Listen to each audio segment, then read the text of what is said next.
الاسم ديالك؟ سيدي الهاوي. اين قسم تتقرا؟ اين مستوى؟ الخامس. الخامس. اسم المؤسسة؟ دوار سميت المدرسة؟ الحشالفة. الحشالفة. والاسم الأستاذة تتقريك؟ رشيدة أسومي. واخ. ممكن عندك شي نشيد جميل بغيتي تهديه لنا، شنو غتقول؟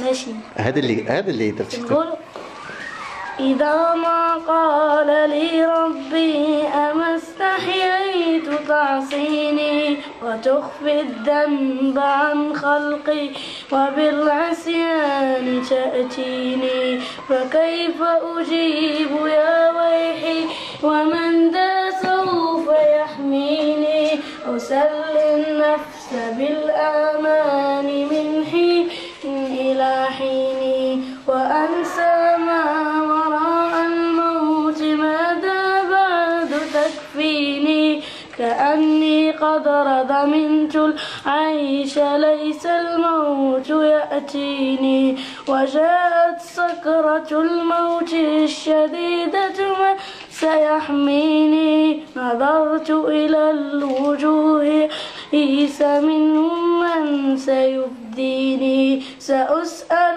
ما الذي قدمت في دنيا ينجيني فكيف إجابتي من بعد ما فرطت في ديني فيا ويحي ألم أسمع كلام الله يدعوني ألم أسمع بما قد جاء في قاف وياسين ألم أسمع بيوم الحشر ومن الجمع والدين ألم أسمع منادي الموت يدعوني يناديني فيا رباه عبد تائب من داس يأويني سوى رب غفور واسع للحق يهديني.